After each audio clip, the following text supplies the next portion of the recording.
Hello, everyone. Hope you're all doing well, staying healthy and safe. I'm Daniel Rhodes, Director of the undergraduate program here in social work. And this is the advising video specifically for freshmen and sophomores.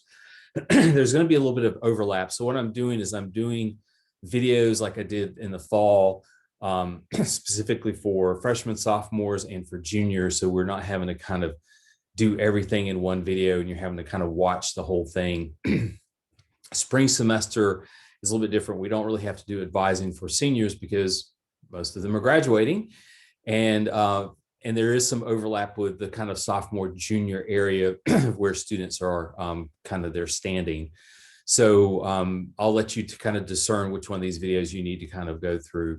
I have done a video about navigating degree works, and I want to kind of continuously reinforce the importance for students to orient themselves to degree works on UNC Genie. Degree works is your degree evaluation. That is the system, and I will bring that up here in a little bit.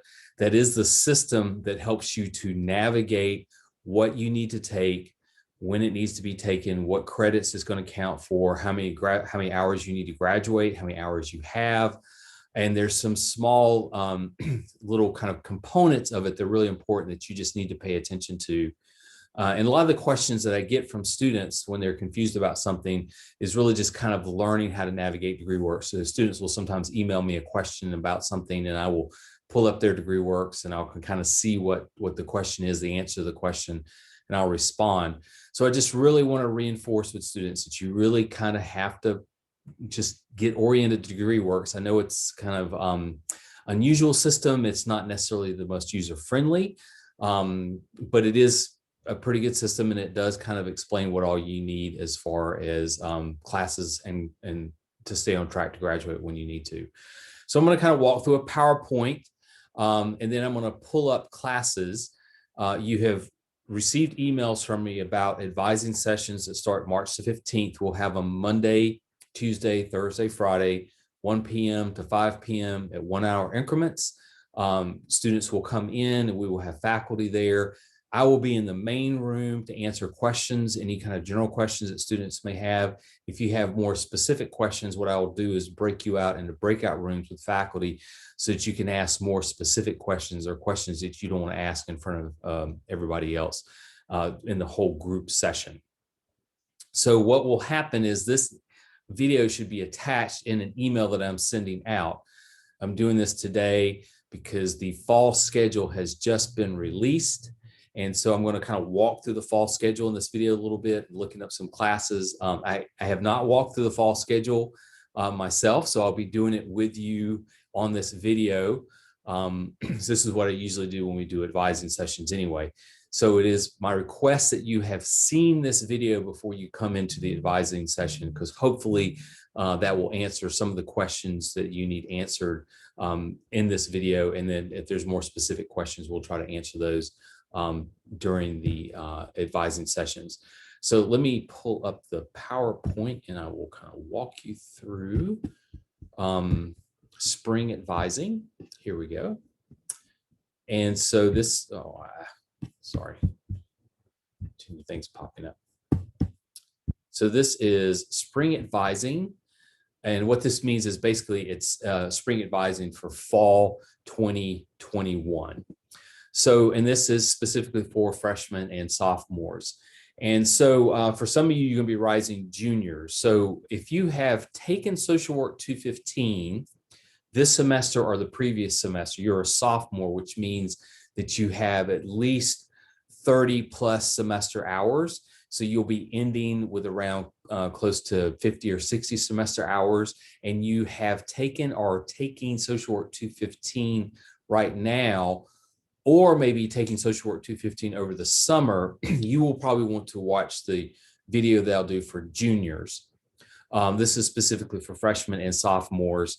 So this is students who are freshmen or students who are rising to be sophomores, or you have not taken Social Work 215 and probably won't be taking it until fall of 2021. So if you're a freshman or a sophomore, you want to continue to focus on your general education courses because you need to have them completed before you enter field placement your senior year. What that means is In your senior year, you're going to be in an internship, a field placement 2 days a week.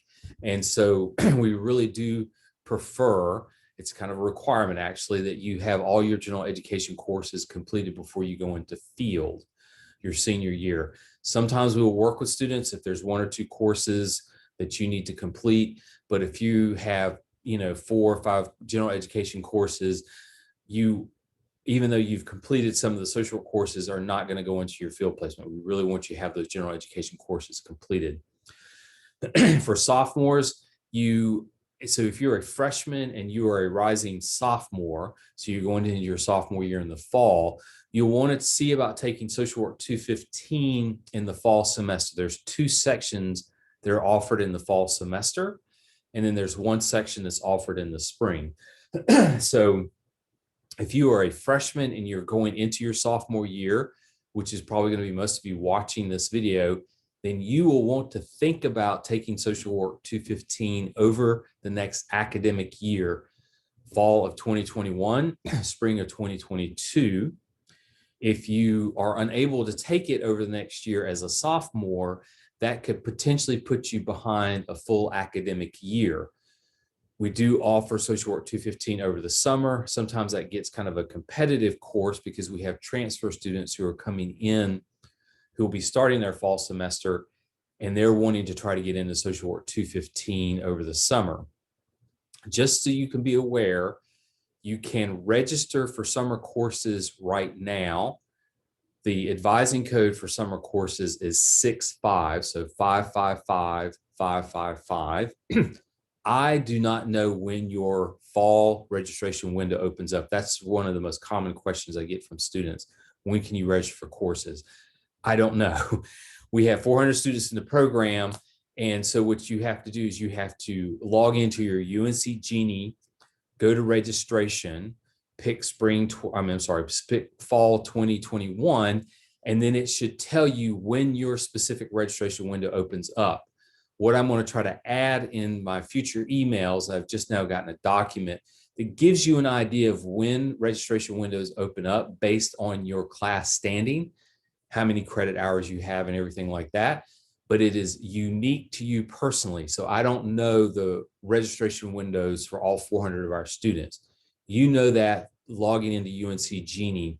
This once again reinforces the need for you to get oriented to UNC Genie, DegreeWorks, the registration section and stuff like that, because that saves us a lot of time. That's just kind of a lot of back and forth of emails. When does my registration window open up? I don't know. You have to look in UNC Genie and check. It may not be listed right now. It's still a little early. They have just today, as I do this video, opened up the fall schedule for students to look at. So it may take a week or so before you can see when your registration window opens up, but you do have to log into UNC Genie to see when your registration window opens up. So once again, sophomores, you need to take Social Work 215, Introductory Social Work, sometimes over your sophomore year. So if you are a freshman, this is your second semester, your freshman year, then you want to start thinking about taking Social Work 215 over the next academic year. And before you can get into Social Work 310, 311, advanced and upper level courses, you will have needed to complete Social Work 215. We only offer Social Work 310, 311 in the fall. That's why we encourage students to go ahead and take care of it in your sophomore year. I think it moved back. Here we go. Okay, so overrides. This is not going to be as important to you, but there are cases where, as you start to advance into the program, where we may have more students than we have spaces in classes. And what that means is that we do overrides to get students into classes. So down the road, if you're trying to get into Social Work 310 or 311 and they're full and you need to be in them, then we can do overrides to get you in. I do get emails from students asking if I can do overrides to get you in like Spanish or history or some other course. I can't do that. So if you try to get into a course, it's a general education course that you need, and it's in another program or department, I cannot do an override to get you in that class. So don't email me asking, hey, can you get me in such and such class? You have to check with that particular department. So if there's a history course, it meets with your schedule, it's what you need for like a general historical perspective or a general education course, and it's full, but you want to get into it, I can't get you into that class. So you'll need to check with either the professor or that particular department to see if they can get you in a class that may already be full. So general education requirements. So at this point, as I'm reinforcing with you, you need to really try to make sure you get these general education courses taken care of and out of the way as you advance into the program. What I suggest to students, and I'm going to try to give you an example, I'll pull this up a little bit when we go through the course schedule, is I try to encourage students to maximize your general education requirements. So consider a GLT, which is general literature, a GFA, which is a general fine arts, a GPR, which is a general philosophy and religion course, that is also maybe a GL or a GN, which is a global or global non-Western, or a WI or SI, which is a writing and speaking intensive course. This is, I think, what really kind of overwhelms students when they look at degree works, is they see all these letters, GPR, GLT, GFA, like, I don't know what all this stuff means. It's just it's a marker. It's a general, the G just stands for general. LT is literature. So when you see a GLT, that's general literature.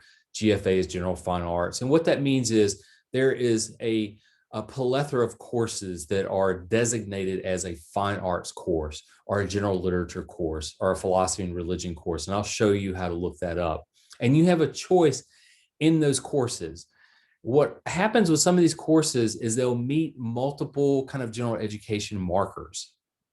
So a lot of times a religion course, some of the examples that I give, and I may pull this up to show you, is something like Buddhism, will meet one of our what is called a cultural and diversity elective requirement. And I'll show that to you on degree works. It'll also meet what is called a general a global or global non-Western. So Buddhism, I think, is usually a GN, and it's also a philosophy and religion course, a GPR. So something like Hinduism and Buddhism and Islam, these religion courses will meet a cultural and diversity elective, a global non-Western requirement, and it will meet a GPR requirement, which is a general philosophy and religion course. So you want to kind of be creative and really look at some of these courses, because instead of taking like one course that's a GPR, one course that's a GL or a GN, and one course is a cultural and diversity elective, if you can find a course that meets 2, maybe 3 general education requirements, you take that course, and that's going to get that taken care of and out of the way for you. And then that helps you to maximize the number of courses that you're taking. And it also leaves you the space to take courses that you may be interested in, as opposed to just trying to check off those boxes on degree works. As I noted here, we do not know when your registration window opens up. You need to log into UNC Genie to do that. Summer registration will open February the 1st. I think it was opened around February the 1st. And winter session courses, I should have taken that out. You don't worry about winter session courses. I will cover that in fall registration. But just to kind of let you know, as a good information to know, is that there is a period between the fall and spring semester where there are winter session courses offered online. And these are good ways to kind of get some, there's not a whole lot of them offered, but there's a handful. And it's a good way to get some of these general education courses taken care of, is during those winter sessions. So just to remind students, you need 2 writing and 2 speaking intensive courses. So the social work program offers 1 writing and 1 speaking intensive course. So our research methods course, which is Social Work 325, is writing intensive. And our professional skills course, which is Social Work 351, is speaking intensive. These 2 courses are taken generally junior year spring semester. So we are currently in the spring semester teaching 315, 325, and 351 for junior students who have been admitted in the program. What that means for you as a freshman or sophomore is that you only really need to take 1 writing and 1 speaking intensive course.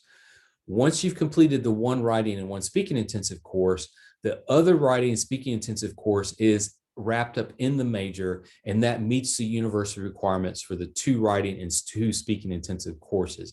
You'll see that on degree works, and I'll try to show that to you really quick as we kind of navigate through degree works. Social work requires that students take a data analysis course, or what's called a statistics course. Statistics 108 will meet the general mathematic requirement for the university. So the university requires you to take a math course. So if you take Statistics 108, that meets the university's math requirement, and it will meet the social work requirement for data analysis. Some students are a little bit more math phobic, and so you are not comfortable with the thought of jumping in and taking a stats course. The general statistics course can be a little overwhelming for people. Even if you know math really well, the language is a little bit different. So unless you are really comfortable and know that you're going to do great in Statistics 108, we often encourage students to look at taking General Math 112, which is topics of math. That's not to be confused with Math 115, which is college algebra. So you will want to look up specifically Math 112, which is topics of math. It's more of a math for liberal arts students. And then you can take Social Work 250, which is our data analysis course. So you kind of have a choice. You can take Stats 108 if you feel comfortable and feel like you do pretty well in it. That would meet the university's mathematic requirement, and it would meet the social work data analysis requirement. Or you can take Math 112, topics of math, and then take Social Work 250 later to meet the data analysis requirement for social work. So as you look at your degree works towards the bottom, you have a cultural and diversity elective requirement that you need to take. And so I often encourage students to look at that list. It's not an extensive list. So what we have to do is to get students or to get courses approved for that cultural and diversity elective is we have to go through curriculum committee. And it'll sometimes take about a year and a half to get these courses approved. And some of the courses that meet the cultural and diversity elective requirements are only really taught maybe once every couple of years, or they may be an experimental course and it's only taught once. And so what I encourage students to do is maybe try to look at some courses and see, do you think this course would possibly meet a cultural and diversity elective requirement? One of the examples I give up here is English 209, which is non-Western literature, post-colonial development. That may not be listed in the cultural and diversity elective, but that would be a course that we would consider in the cultural and diversity elective requirements. So what you would do is you may look through some courses, think about them in terms of, do you think that this course could possibly meet a cultural and diversity elective? You kind of send one of us an email, either me or Professor Thal, an email and say, hey, you know, I'm kind of interested in this course. It looks like it could potentially be a cultural and diversity elective requirement. And then we have to approve it. So you can't just take it and then do it after the fact. So you look at that list. It's not an extensive list. Look at other courses that are available. If you think that that could potentially meet a cultural and diversity elective requirement, reach out to one of us and say, you know, I'm looking at this course, will that meet? And then we would kind of review it and then we'll make a determination. And then what happens is after you take that course, you have to follow up with us because we have to do what's called a waiver or curriculum modification form. So that means it won't automatically just become a cultural and diversity elective requirement. We have to submit a form to the registrar's office requesting that that course be counted as a cultural and diversity elective. So as I was saying earlier, cultural and diversity elective courses are a great way to maximize your general education requirements. And these are some examples I've given: religion courses such as Japanese religion, Buddhism, Hinduism, Islam. They will meet a cultural and diversity elective requirement, and they will often meet a GL and GN or a GPR requirement. So you want to kind of be really creative in looking at some of these courses and seeing what are the multiple general education requirement markers do these courses meet. And I'll show you how to look at that here in just a minute also. So grade replacement. So you need to have a 2.5 GPA overall to apply to the major. And for students who don't meet this GPA requirement, you get a little bit nervous about this. So you're able to take up 3 grade replacements at UNCG, and it's handled through the Student First office. So if you actually Google UNCG Student First, the website that will pop up is the Student First office, and there's drop-down menus, and you can look and find the area for grade replacement. So what that means is if you take, let's say, American politics, which is political science 200, and you make a D in that course, and you decide you want to retake that course to make a higher grade. So what you do is you retake the course. So if you take it in the fall, make a D in it, you can retake it in the spring, Once you complete that course and you make the higher grade, you go to the grade replacement section in the Student First Office website, and there's a form that you fill out and you submit it. And what they do is the Student First will review that, and then they will replace the lower grade with a higher grade. So if you make a D in American politics as an example, you retake it, and then you make a B or an A in it, you submit the form to the Student First Office, they'll review it. It takes about a week to a week and a half after the final grades are posted, and then they will replace the lower grade with a higher grade. Now, the D is always on your transcript. This kind of frustrates students. It winds up going down. If you look at degree works, it pops all the way down towards the bottom. It's not calculated in your GPA. So what that means is the D is removed from your GPA and the higher grade replaces that, but it's still there on your transcript. So I know it frustrates some students to have that hanging there, but it is a way to help bring your GPA up. And you get 3 of these throughout your academic career. So if you kind of tanked a couple courses and you're trying to look at ways to bring your GPA up, grade replacement is a really good way to do that. It has been a way for students who are applying to the major and their GPA is not quite at the 2.5 GPA, you're doing grade replacement, sometimes a semester that you're applying to the major. This is a way for students to really bring their GPA up. And this really impacts transfer students also. Transfer students will come in and they have a 0 GPA, and their GPA gets calculated based on the classes they take once they start in the major, or once they start as they transfer over. So that'll impact their GPA a little bit more than, say, maybe a freshman who's been here for a couple of years. So just to be aware that grade replacements are a way to help bring your GPA up. You just have to retake the course. You have to take the same course. It does not have to be with the same professor, but it does need to be the same course. So political science 200, you have to retake political science 200. You can take it with another professor, but it needs to be the same course. Okay, so minors. So you have 15 hours of what are called free electives that you can take while you are a student at the university.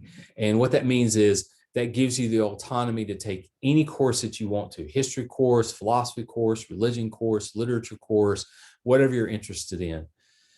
Some students kind of struggle in determining what they want to take with those free electives. And so I'll often encourage students to look at minors, because minors generally are 15 to 18 hours. And we have a lot of social work students who wind up taking minors. Often the minors that I encourage students to look at are peace and conflict studies. We work really closely with peace and conflict studies. Human development family studies is another really popular minor if you're interested in working with families and children. You can do women and gender studies, African diaspora studies, anthropology. I mean, it's pretty open. Minors are really pretty flexible and open. You can use the what if analysis on degree works to look at what the requirements of a minor is, but generally they're about 15 hours. Things like peace and conflict studies, that minor is pretty flexible and open. What that means is pretty much any of the courses you take within the peace and conflict studies will count towards the minor. But something like human development family studies is a little bit more of a rigid minor, which means you are expected to take specific courses to meet that minor. That sometimes can create some complications for students if you decide to declare a minor a little bit later in your program. Like if you're in your junior year and you wanted to try to declare a minor, then some of those courses may compete with the social work courses. But you can still do it, and we have students who do that. And so minors are a really good way if you are really struggling to figure out how to fill up those 15 hours of free electives. Minors is one way to do that. So plagiarism, I just kind of want to go over this a little bit. This right here is copy and pasted from the UNCG website about plagiarism. So it's kind of an example of plagiarism. And plagiarism is where you just copy and paste somebody else's work and use it as your own words, and you don't cite it properly. We try to reinforce this throughout the program because as you start writing research papers, you will submit a paper on Canvas, and it goes through a program called Turnitin. So Canvas has a plagiarism program that faculty use. So what that means is when you submit that paper, the paper is scanned and the internet is scoured to to find if you have plagiarized it from any other source. It's a pretty detailed and accurate program, so it will let us know if students plagiarize things. The thing that students run into that we try to reinforce with you is that it will, once you submit a paper to any online platform. So I've worked at universities before, like UNCG used to use Blackboard. I worked at another college that used Moodle. So I know some of you may have transferred in from other schools or community colleges, and they've used some online platform like Moodle or Blackboard or Canvas. Once you submit your paper to that platform, it's on that platform. So what that means is if you have written a paper at another institution, another school, like a community college or university, for an assignment in a program, you submitted that paper, and then you decide, you know what, the assignment I'm given in the social work class is very similar to the one I've written. I'm just going to submit the same paper. What will happen with Turnitin is it will actually identify that that paper has been submitted at another institution. It won't tell us specifically who submitted it, but it'll say a paper, and it'll give us a percentage, a paper with 80–90% of the same type of writing was submitted at this other institution. And what happens is we can kind of figure out that you either had submitted this paper to another institution, or you may have had a friend who submitted a similar paper and they've just kind of given it to you and you submitted it as your own work. Or there are online programs where you can purchase papers to submit. These are usually more problems in English classes and stuff like that. Our papers are that we have students write are very specific to the classes we take. So it doesn't generally happen as much with us, but we have had it happen a couple of times where students have submitted papers or good chunks of a paper at another school and they just replicated it. And some professors don't, they prefer that you not do that, that you're writing the paper in relation to the assignment that's given in that particular class. And so a professor will call you out on that. Our approach to plagiarism, our approach to any type of academic violation like this is we try to be a little bit more restorative, which means we will work with you instead of just automatically maybe flunking you in the class. The university actually requests, there is a policy at the university requests that when plagiarism or cheating or other academic violations has occurred, that we use this as a teaching moment, not as a more retributive moment where we just punish you. And so some professors will flunk you in the class, and it is at their discretion. The university leaves it to the discretion of the professor to do that. We generally will sit down with you and try to have a conversation with you. You may get an F on the assignment, but you're given another assignment to help kind of, turn that around a little bit. It may lower your grade in a particular class, but we don't really like to report this as an academic violation. So we like to try to handle it within the department initially, so it doesn't go on your permanent record. If this becomes an issue, if this is something that a student does more than once or twice, what happens is then at our discretion, we can report this as an academic violation to the university, and then it goes on your permanent record as having engaged in an academic violation. So we just want to kind of get you oriented to understanding the idea of plagiarism. There, of course, is a link right there. You won't be able to pull it up, but if you Google plagiarism UNCG, it'll take you to the policy. It'll talk about it at the university level. And just to kind of let you know, we do try to handle this internally within the social work department, use as an educational opportunity if you've engaged in some type of academic violation. And then if you do it again, we have the right to move forward and charge you with an academic violation, and then you have to face the university with it, and it goes on your permanent record. So email etiquette, I'm always trying to reinforce this over and over again. So as I had mentioned, we have 400 students in the program.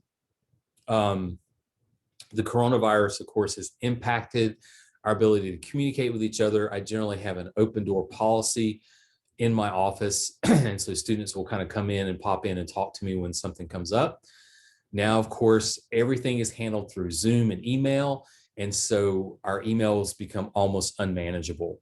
And so I try to stay on top of it. Some of you may have emailed me and you've got an automatic response that I'll get to your email as soon as I can.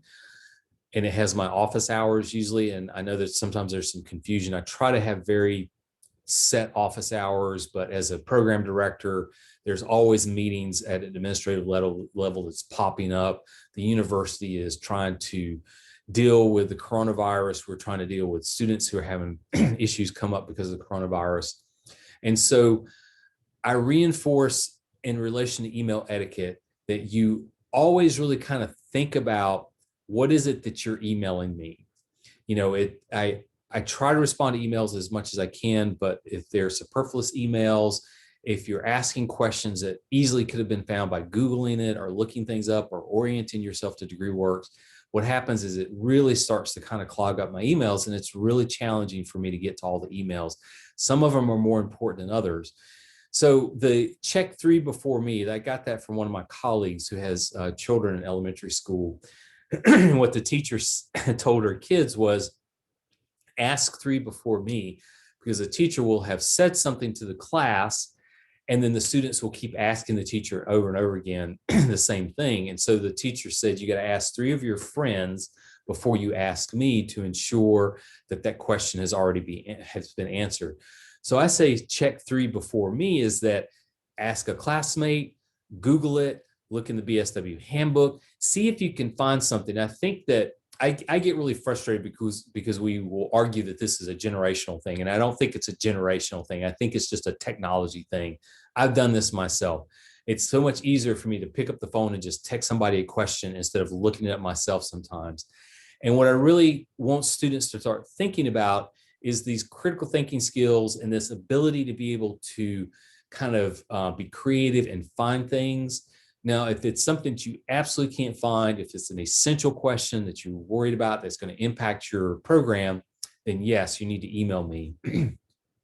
But if it's something that you can Google, if it's something that you can look up, if it's something that's on your DegreeWorks, if it's something you can ask a classmate to clarify, these are things that I would prefer that you do instead of just sending me an email at 2 o'clock in the morning because you're thinking about something and you don't want to look it up at that particular time. It just really helps to kind of minimize the amount of traffic through emails. And also, and it says here, ask specific questions. So let me go down this. It says use a salutation. So, you're in a professional program. We are trying to prepare students to go into a professional a setting. And so think in terms that when you're emailing somebody like me, I'm the director of the undergraduate program. So you want to email me, dear Dr. Rhodes or dear Professor Rhodes. I'm not going to email the chancellor at the university who's basically runs the university and say, hey, chancellor, I wouldn't even say chancellor. Hey, what's up? How are you doing? Hey, can you answer this question for me? I would be very professional with them. Dear Chancellor Gilliam, I have a very specific question. And I would be very detailed in my question. I would not, use, I'm not texting him, basically. I'm emailing a professional email to clarify some things or ask some specific questions. So that's what we're asking you to do in your emails. Ask specific questions, like I am confused is not sufficient. Because I can't help you if I don't know what you're confused about. So I'll have students ask me questions that are very kind of vague. Once again, we have 400 students in the program, and we may have talked about it. That doesn't mean I'm going to remember it. The example that I give is that I had worked with a student. This was a couple years ago before the pandemic. A student had come in my office, and we had worked on her taking a course to count towards something else. And so about a month later, she just sends me this email. And it's a very terse, email talking about this particular course. And my response to her was, no, you need to take these particular courses. And her response to me after that was, what has changed since the last time we met? And that was it. And so I had to email her back. And of course, now you start to think about this starts to drag on about 3, 4, 5 emails, and it starts to take time. And I had to explain to her, we have 400 students in the program. I don't remember the last time we met. I have students come into my office all the time, and I'm negotiating with different students, trying to be really flexible on what courses they can take to meet maybe cultural and diversity elective requirements or something like that. And it would have really kind of simplified and made it a lot more efficient if she had sent an email saying, dear Dr. Rhodes, remember we had met on such and such a date and we had talked about this. I just want to clarify, make sure this is correct as we move forward, instead of kind of going back and forth.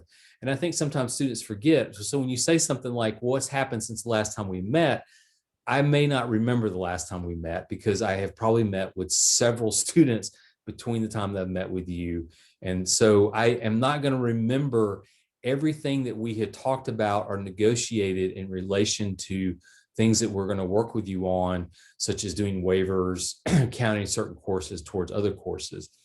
So you want to ask very specific questions, even if it seems somewhat redundant, because what happens is a student will email a question, I will answer it, then they'll email another question and they'll answer it, and then they'll email another question. I'm like, you could have asked all this in one email and I could have answered it all in one email. And so it just creates a lot of back and forth, and it gets to the point where I can't respond to every single email, and it becomes frustrating for students also. You want to remember to practice courtesy, avoid abbreviations such as LOL, OMG, and stuff like that. And then it's helpful if you sign your name and include your student ID number. This is not essential, but it is helpful. I look up information. Like I said, usually the first thing that happens when a student emails me is I look up your degree works, because it gives me a kind of metric of where you are and what you're standing, and it helps me kind of figure out how to frame my answer to your question. Degree works can be kind of glitchy if you have a hyphenated name, if you've changed your name, if your spelling of your name is different than what the university has. Sometimes it's really difficult for me to find students in degree works. I can always find you in degree works with your student ID number. So if you email me your name and your student ID number, then it usually makes things a little bit more efficient, and it helps me to answer your questions a little bit more quickly. Some of you have actually put your student ID number in your UNCG signature or the signature of your email. I would discourage that. I would prefer that you don't do that and forget to send me your UNCG ID number and just have me ask you for it. When you put your UNCG ID in your signature, it goes out in every single email that you send out. It is a sensitive number. It is not like your social security number, but it's still a sensitive number. Most of you log into UNC Genie with your student ID number and your 6-digit PIN number, which is your birth date. And most of you have not changed your birth date. So what that means is if you're sending your UNCG email out to multiple people and it has your UNCG ID number in that email is going out to multiple people. And now people have access, and it wouldn't take too much for them to figure out how to log into your UNC Genie, which has a lot of sensitive information in there. It has your emails, it has your phone numbers, it has your addresses, it has things about your financial aid information. So I would caution you into not putting your UNCG ID number in your signature that you send out to just anyone. You would only want to maybe just, as you type it in and respond to me, or you send an email to me saying, oh, and here, by the way, is my UNCG ID number, because I would prefer to ask you for it than for you to send it out to anyone. Because like I said, you can change your PIN number, but most of you probably have not changed your PIN number, and your PIN number is your 6-digit birth date. So you just type in your UNCG ID number and your 6-digit birth date, and then somebody has access to your UNC Genie. Okay, so that is the PowerPoint portion of the show. And so what I want to do right now is I want to kind of walk you through a couple of things here. Let's see. So looking up classes. So we'll do two things here. There we go. Okay. So you're going to log in. So we're going to log into UNCG here. Actually, I'm going to stop that because I'm going to log in and I'm going to pull up a degree works.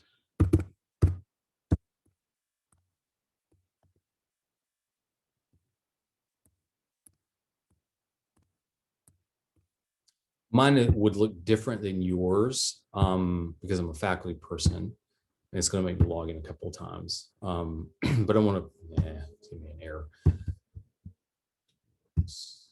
There we go.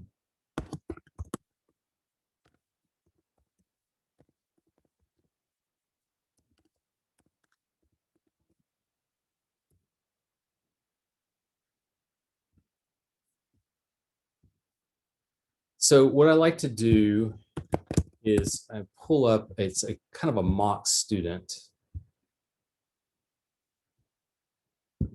It's gonna let me do it though. There we go. So that way I'm not giving away any sensitive information on a student, on a current student. So this is kind of a mock student that we use as an example. And so this here is DegreeWorks. And of course I have the video for DegreeWorks that I would really encourage you to follow, but just to kind of, there's some components here because this is a student, it's not a, see, it's a Davis data, so it's a mock student and it's listed as a human development family studies student. So I go to the what if analysis, I'm going to pull up a BSW student. And so this is what your DegreeWorks should look like as a social work student. It should have social work there. This is the number of hours that you need to graduate. The semester hours applied means the number of hours that you are currently enrolled in and have completed. So this is the hours that you look at right here to give you an idea of where your standing is. So that means that's the number of hours you have completed and are currently enrolled in. And then this is the GPA requirement right here. And you go through the general education, you go through the other video that I've done about navigating DegreeWorks, and I kind of talk about all these general education course requirements, the writing, speaking intensive, the global non-Western, the social work courses, stuff like that. So I'm not going to go through all that in great detail. That's in that other video. Here are the cultural and diversity elective requirements. And so as I noted earlier, you see that you have a list of courses here that you can choose from. So you can either take 2 semesters of a foreign language at the elementary level, which is Spanish 101 or Spanish 102, French 101, French 102, or you can take 2 courses in the cultural and diversity elective. These are the ones that are pre-approved. You don't have to ask us. If you take one of these courses, it'll meet the cultural and diversity elective requirement, but it's not an extensive list. And as you can tell, the more we add on to that, the longer that list is going to be. And so that list could be really complicated. It could be courses that are not always offered. And so instead of us keep adding a bunch of courses to this list, we encourage students to maybe look and see if there's a course that you think would meet a cultural and diversity elective requirement. And then you kind of go from there and you let us know, like, I'm interested in maybe taking this course. I think it would meet a cultural and diversity elective requirement. Would you approve it? And then we will let you know if we would approve it or not. So how I have students look up courses is you log into, you go to UNCG website and you have the 4 circles up here, UNCG system or the UNC Genie. And then you go down to class schedule right here, which is 1, 2, 3, 4, 5, 6, 1 down. You click it, it's going to pop open a new window for you. And when this window pops open, you click fall 2021 and then continue. There's a couple ways there is a couple of ways to look up courses. One is you can log into UNC Genie and look up courses to add. I encourage students to use this because it gives you a little bit more information about particular courses. And so there are subjects right here. So subjects of courses, you click it, are lists of all the subjects that we offer, like history, philosophy, religion. So if you type in social work comes up, and then you click search, and then you have the list of social work courses that are being offered in the fall semester. As you can see, there's 2 sections of social work that are being offered on Wednesday from 2 to 5, 2 to 4:50. Our hope is at the university level, we are really moving towards trying to establish being on campus. And so as the vaccines start rolling out, I just received my first vaccine this past Friday. So that means I will receive my second vaccine in about 3 weeks. So by the beginning of April, I will have received my vaccine.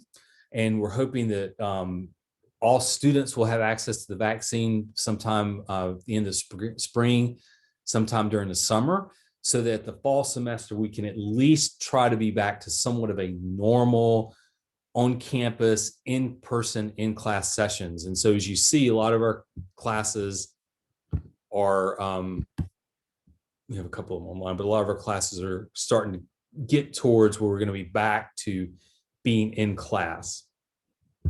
So when you are looking at general education requirements, so we look at something like, let's GLT. So right here it says you need a GPR. So it has a general literature and 6 semester hour courses, which means 2 courses from GLT, GFA, or GPR. And so what I have students do is type in GPR right here where it says categories and attributes.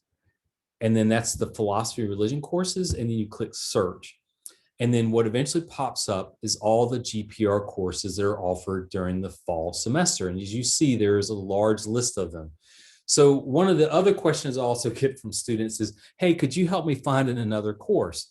And what I really, I don't mind helping students find courses. I enjoy doing that. But once again, we have 400 students in the program. And what happens is I think sometimes students are like, oh man, I don't have to look through all these courses. Just tell me a course to take. I don't have time to do that. I don't have time to go through this. And I will, if you come sometimes in advising session, I will sometimes sit down and during my open office hours and maybe look through some of these courses with you to maybe try to pick one that meets with your schedule and stuff like that. But I don't have time to pick specific courses for you. You have to take responsibility for your education. This is where you're going to have to sit down. You're going to have to go through this whole list. You're going to have to look at these things. And you're going to have to do more than just look at them. What you're going to have to do is you're going to have to look at things. And when you click it, is you notice a little window pops open. You need to look at what are the restrictions. Like there's no restrictions for this course. That's great. So that means you should be able to take it.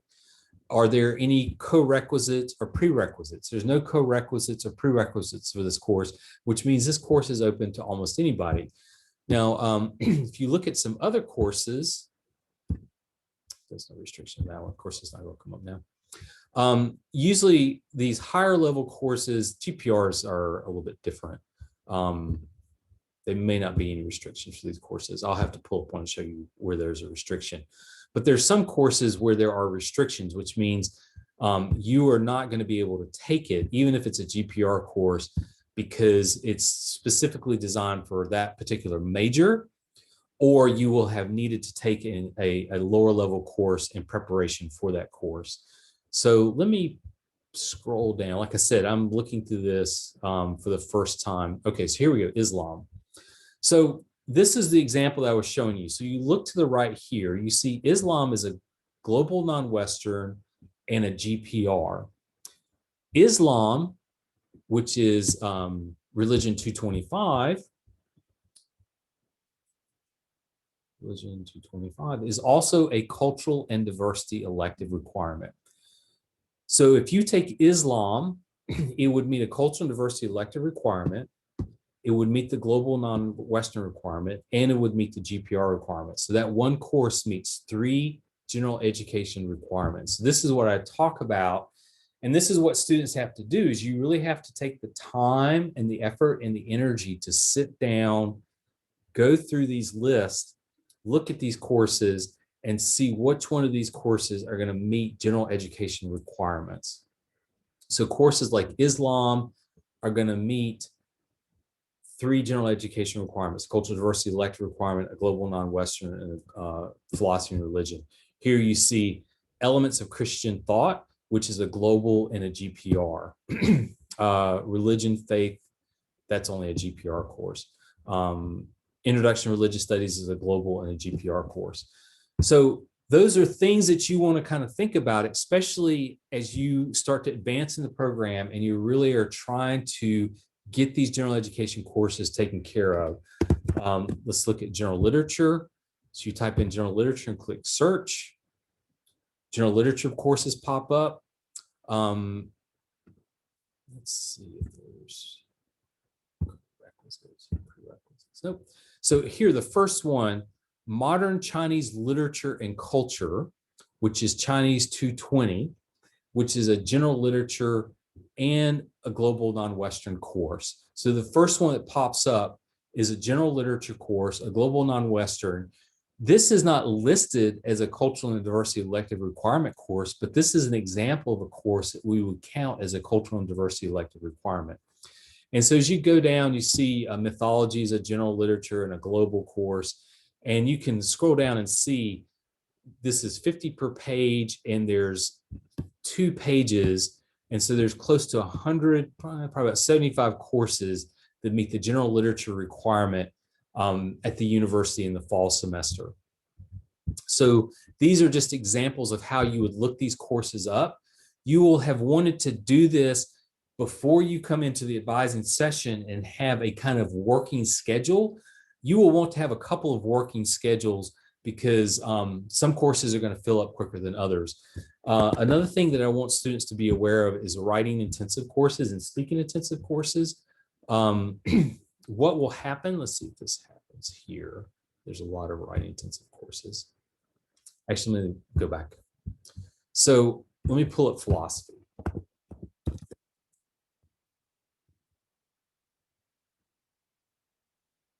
Okay, so introduction to philosophy. This is something that's happened to students in the past. So as you can see, there are multiple sections of introduction to philosophy, philosophy 111. Here is one section, 2 sections of philosophy 111 that is writing intensive. Only 2 sections of philosophy 111 is writing intensive. So what happens is students will see this and they'll think, hey, philosophy 111 is a writing intensive course. And so then they will see that these first 2 are full because the writing intensive courses fill up pretty quickly. And so what they'll do is they will go and say, well, I'm going to take this 3rd section of philosophy 111, but it's not a writing intensive course. So what you also need to be aware of when you're looking at these courses is just because one section of a particular course is a writing intensive doesn't mean that all sections of a particular course is writing intensive. You have to really pay attention to what's listed over here. And that happens by open this up and looking at the categories and attributes, because you'll see the categories and attributes as a GPR and a writing intensive for this section of philosophy 111. But you go down to this section of philosophy 111 and look at the categories and attributes, and it is not writing intensive. Writing and speaking intensive courses generally have no more than 25 students. So you can tell the difference by this section right here, which has 60 students, or this section right here, which has 30 students. You know it's not going to be a writing or speaking intensive course because it's over 25 sections. So when you are looking at some of these things and you're looking at some of these courses, don't assume that just because one course meets all these general attributes, that all those courses meet these general attributes. So just because a philosophy course 111 is a writing intensive course doesn't mean that all philosophy courses are writing intensive courses. So this is how you look courses up. If you're looking courses up through subject, you can type in history. You click history, and then all the history courses are listed. And then you can start to kind of go through and get an idea of what courses you want to take. What are some of the general attributes? Some of them, like this is international global studies. You don't necessarily have to worry about that. You actually may not, let's see if there's restrictions. Nope. Is there any prerequisites? Nope. Okay. So some of these courses will meet things like an international program, or this MAC is that's something you don't have to worry about right now. But you're looking at like the historical perspective. You don't have to take a GMO. That's in the College of Arts and Sciences. So you may see some letters that you're like, this doesn't make any sense to me. If it doesn't make any sense, it's not really applicable to the school that you're in, because we're in the School of Health and Human Sciences. So our general education requirements are a little bit different than maybe the College of Arts and Sciences, which is like sociology, psychology, history, stuff like that.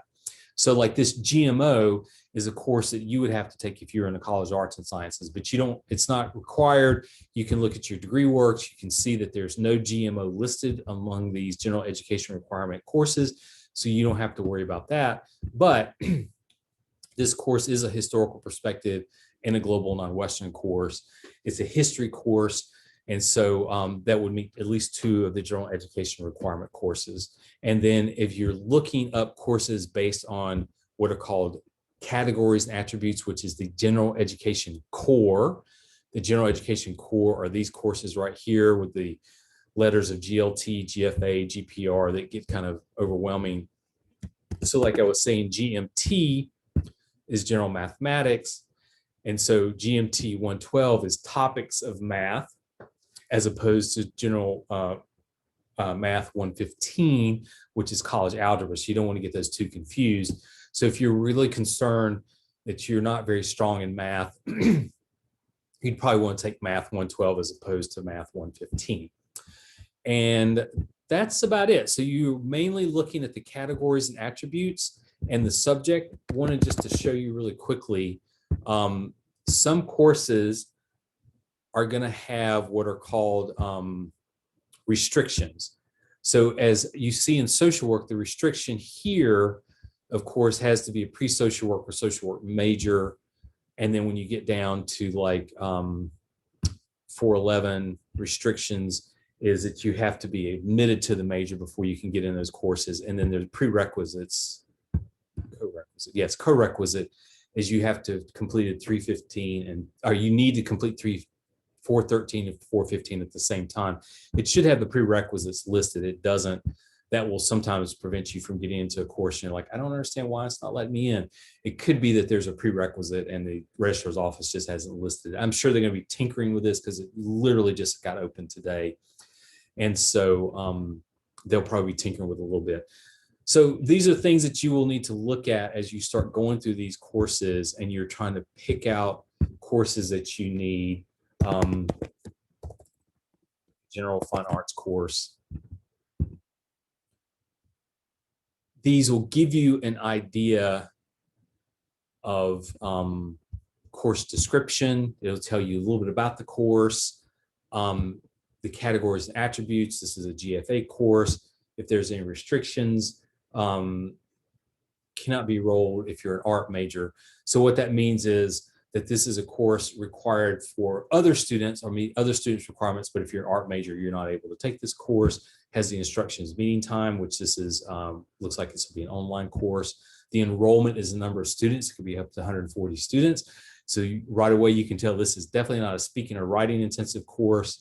The co-requisites and prerequisites gives you an idea. So it kind of gives you a complete and overall picture of the course. And that's how you start looking up courses and start figuring out how to fill in these spaces along here in the degree works. And once again, I would just encourage you to go back through the video on degree works, navigating and orienting yourself to degree works and to orient yourself to degree works a little bit. So I think that's about it. I hope I answered most of the questions. I know kind of went through that quickly, but this is probably a long video and so you're getting tired right now. And so we will have our advising sessions. You can always come back to this video and kind of go back and forth. I'll have this posted on our YouTube, Facebook page. I'm sorry, our YouTube page, so that you can kind of go through these videos and go back and look how to look up courses and things like that. So I will see everybody next week. Take care of yourself. And if you have anything,